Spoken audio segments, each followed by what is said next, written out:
Breaking news as we come on the air. Dangerous storms firing up after monster twisters plow through the heartland. Millions on alert, plus the wildfires across the South still raging out of control. Violent tornadoes ripping across Oklahoma, including an EF4. This one charging through an Air Force base. The rare twin twisters swirling around one another. Homes reduced to rubble. Debris piling 10 feet high. This woman recounting the moment she hid as the twister plowed right through her living room. Plus, devastating wildfires spreading across the South. More than 100 homes destroyed. We're tracking it all. Round 2, U.S. envoy Steve Witkoff and Jared Kushner heading to Pakistan to restart talks with Iran's foreign minister. The offer President Trump says the Iranian regime is making. Plus, is it the return of the firing squad? The controversial death penalty the Trump administration is bringing back. Also tonight, the stunning reversal from the Justice Department dropping its investigation into Fed Chair Jerome Powell, despite the president's pressure campaign. What forced the DOJ's hand? The stunning arrest and disturbing discovery. 2 doctoral students vanishing. Now one of their bodies was recovered. His roommate arrested in connection to the case. Dive teams hitting the water to find a missing female student. This just in, why the Texas camp where 27 girls died in those devastating floods might not be allowed to reopen this summer. The FDA moving to fast-track psychedelic drug research to treat PTSD and depression. Why one veteran says the treatment could save countless lives. And our series, Great Americans, in honor of the nation's 250th anniversary, we're highlighting those who bring this country together. Tonight, my sit-down with tennis legend Billie Jean King, her relentless pursuit of equality in women's sports. I promised myself, if I could ever be #1 in the world, that I hopefully could make this world a better place. Nightly News starts right now. This is NBC Nightly News with Tom Yamas. And good evening. We are coming on the air tonight with an intense tornado outbreak and the threat of even more violent storms on the way. At least 18 tornadoes reported tearing across the plains, including this monster, an EF4, whose winds may have hit 200 miles per hour and all but wiped out Enid, Oklahoma off the map. It loomed over Vance Air Force Base just south there of Enid and was so powerful, giant shafts of lightning blew up the sky for passengers mid-flight. The destruction on the ground, you can see it here. It's immense. Somehow everyone survived in this area. The storm even spawned this rare sight, twin tornadoes. Look at that, barreling through a field.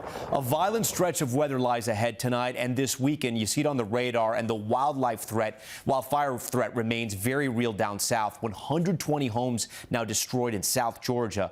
We begin tonight with Ryan Chandler in the wake of the destruction in Oklahoma. A dangerous tornado outbreak spanning at least 3 states overnight. Dude, look at this. Look at this. At least 18 twisters reported in Iowa, Kansas, and Oklahoma. There are homes completely gone. Oh my gosh. Look at them dancing. Storm chasers capturing this double twister before the smaller one gets swallowed up. And look at this video from a plane showing all this lightning. Vance Air Force Base also in the tornado's path near the city of Enid. This neighborhood took a direct hit. Nearly every home is unrecognizable. You can really get a sense for the sheer power of this storm. Cars mangled and thrown as neighbors come here together tonight, grateful that despite the severity of the damage, everybody is okay. We were able to salvage a lot of stuff. Maddie Boyd was home when the tornado rolled through. This is the living room. Yeah, this is our living room over here. As you can see, couches, chairs, our TV should be up there. It's gone. Our roof is completely caved in. She says her family rode out the tornado in a cement room beneath their home. And it's a miracle they're all alive. The only thing I ever know how to do in situations like that is pray. And I was just yelling, asking, hey, if you take everything, just let us keep our family. Let us keep our neighbors. Just keep everyone safe, please. In the south, fire danger still very real. Crews fighting flames from the air and on the ground in Georgia. More than 120 homes destroyed in that state. Nearly 1,000 more in harm's way. just seeing that I have nothing, I don't know, it just crushed me. Back in Oklahoma, people still can't believe the scope of this damage. I've seen tornadoes before, but I've never seen anything come through Enid like this. And with that, Ryan joins us now live from Enid. And Ryan, we see that destruction all around you. I know you and your team drove overnight to get to the storm zone. How dangerous was this twister, and what were you seeing? Well, Tom, the National Weather Service is surveying all of the damage like this, and they say they now see indications of an EF4, which means this tornado could have brought wind speeds up to 200 miles per hour. And Tom, we're not through the risk yet. There are new tornado warnings and thunderstorm warnings through Oklahoma tonight. Tom. Ryan Chandler for us. Such destruction already, and there are now intense storms hitting Indianapolis. This is new video just into the newsroom. You can see the wind and the rain at this hour. I want to bring in Bill Cairns. Bill, you're tracking a lot there on the map behind you. Yeah, multi-day severe weather outbreak. It's going to continue right through the weekend and even into the beginning of next week. We have a tornado watch that includes portions of Oklahoma, Texas, and Arkansas, and we just had a tornado reported in areas of Oklahoma. So this goes till 9 o'clock this evening. As we zoom a little bit closer in, Kiowa, this is where the tornado was just reported. This will be heading towards Clayton, Oklahoma, about the next half hour or so, and we could see isolated other areas with new storms developing as we go through this evening. Then over the weekend, we're going to see the severe weather risk shifting northwards tomorrow, Oklahoma City into back areas of Kansas. And then on Sunday, possibility of more severe weather, the same areas, but further to the north. And then Monday could be the worst day of them all. Okay, we'll keep an eye on that, Bill. Thank you. Overseas now to Iran's abrupt move to return to talks, it seems, in Pakistan. President Trump saying Iran is making a new offer. Keir Simmons is there tonight with the late details.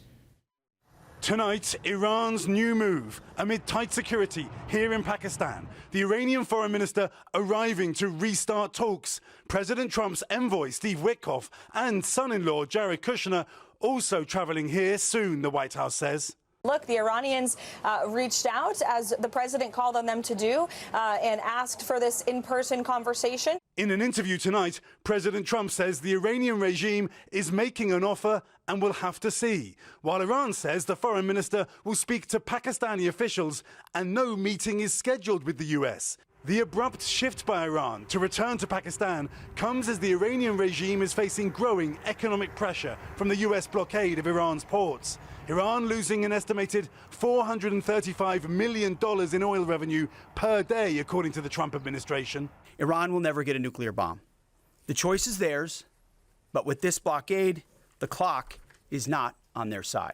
34 ships have been turned around by U.S. forces, CENTCOM says, and posting, for the first time in decades, 3 aircraft carriers are operating in the Middle East at the same time. President Trump saying without the ability to sell its oil, Iran will soon run out of space to store it. You know who's under time pressure? They are.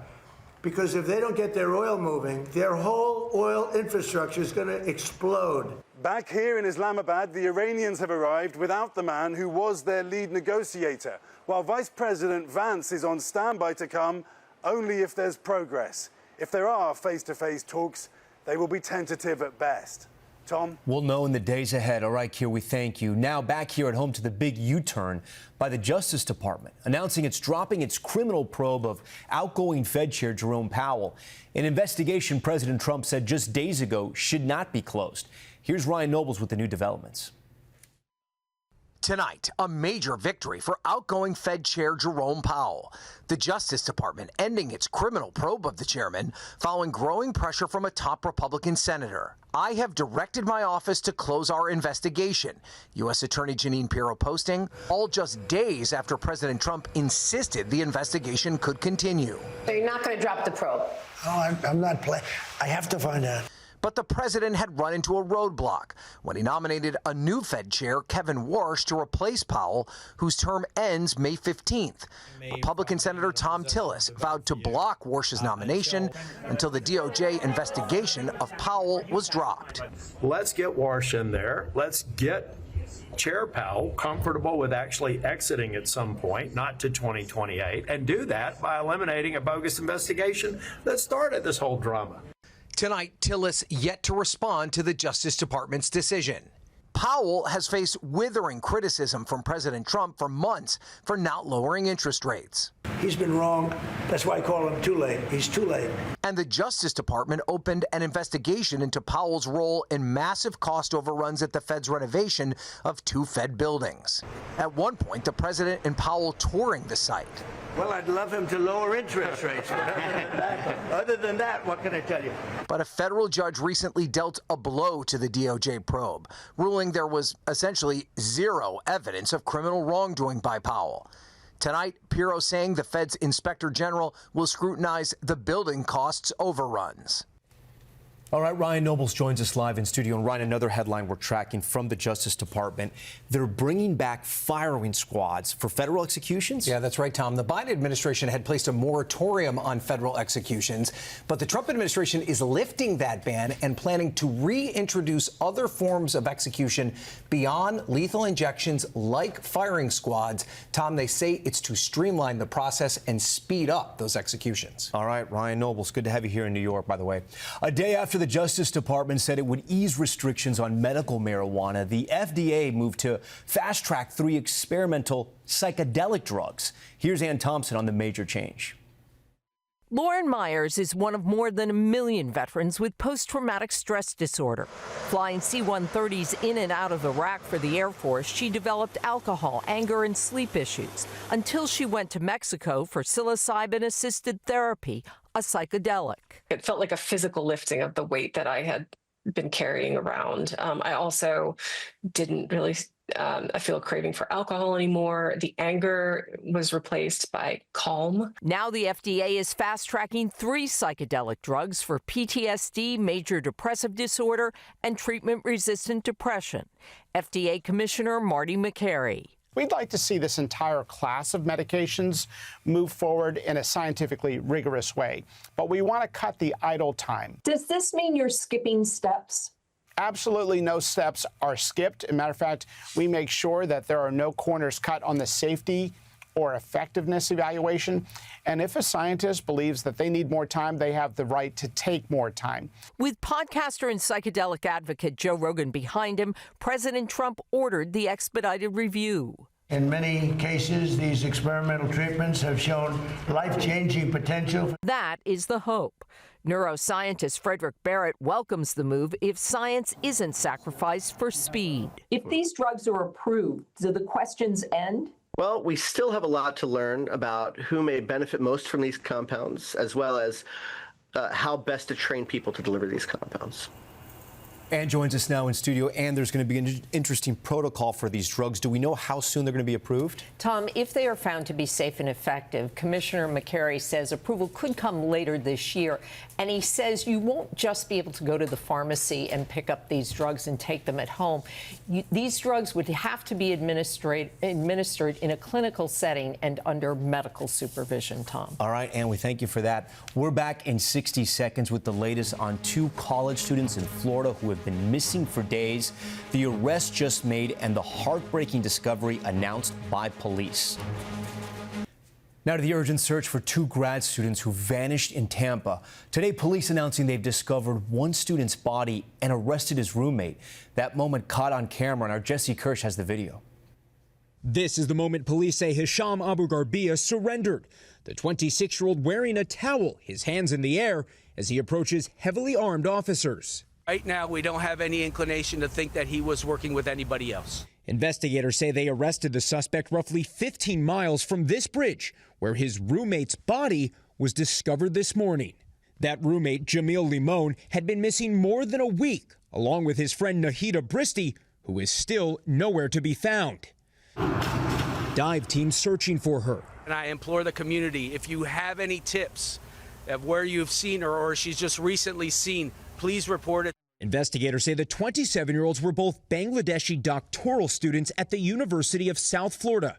My whole family is devastated. Before today's developments, Bristi's brother telling me she spoke with her parents the day she disappeared. Her belongings were in the university lab, like her laptop, iPad, and lunchbox and all that. Only the purse and phone was missing from that. Police say they had spoken with the suspect as recently as yesterday, but did not arrest him until they got an unrelated domestic violence call today. The suspect now facing multiple charges, including unlawfully holding or move a dead human body in unapproved conditions. And tonight, police are pleading for help to find Bristy. If your sister could hear from you right now, what would you want her to know?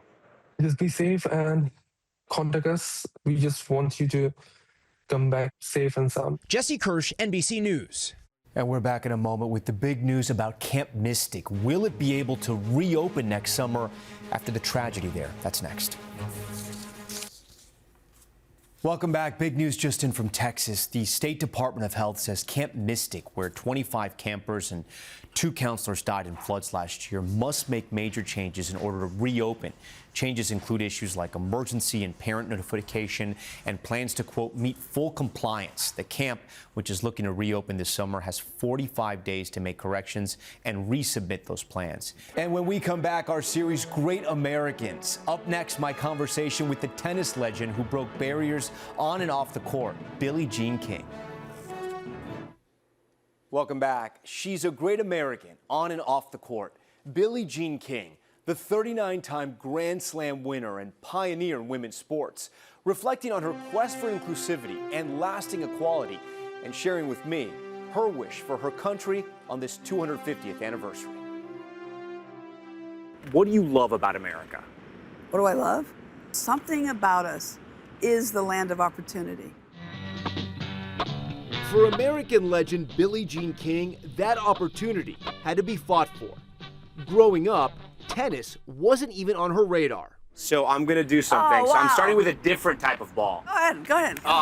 So Billie Jean, the reason why I toss that ball to you, because I want you to take me back. I'm 5 years older than my brother, so I think that helps people to understand.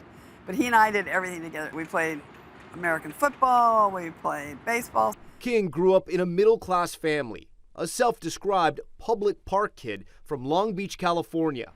I was about 9 years old, and my heart sank because I realized for the first time, because of my gender, because I'm a girl, I'll never be able to play baseball.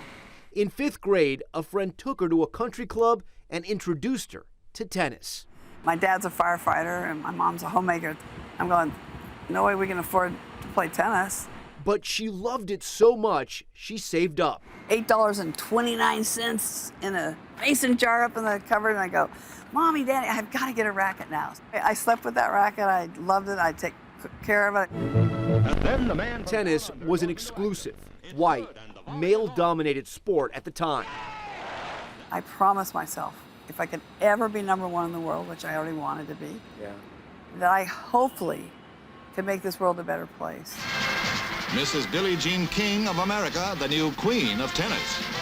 King winning 39 Grand Slam titles, 20 at Wimbledon, and claiming a host of firsts, forming the Women's Tennis Association and fighting to get equal pay for women at the U.S. Open. Whatever will help the future, that's what I'll do. But she often was ridiculed. Here we are, the best players in the world, and we're called amateurs. I said, this has got to go.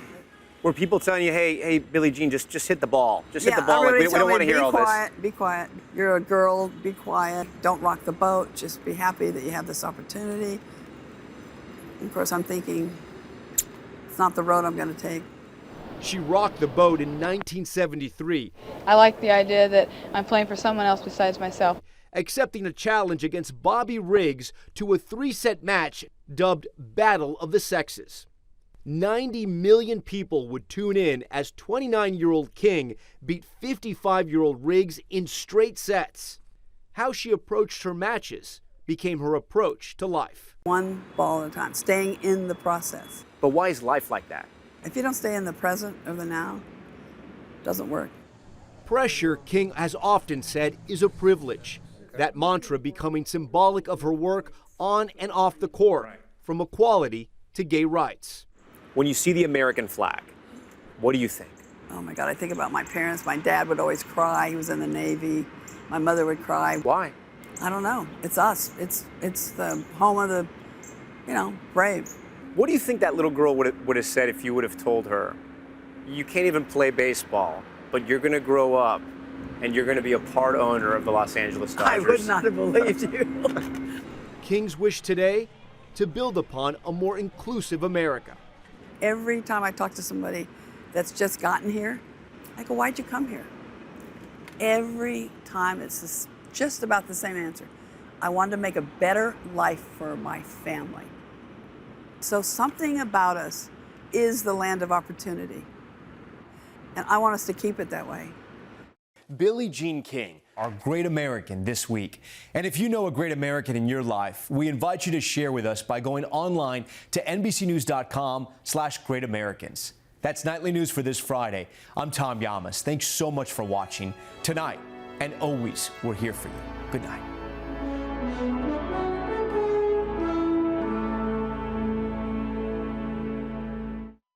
We thank you for watching, and remember, stay updated on breaking news and top stories on the NBC News app or watch live on our YouTube channel.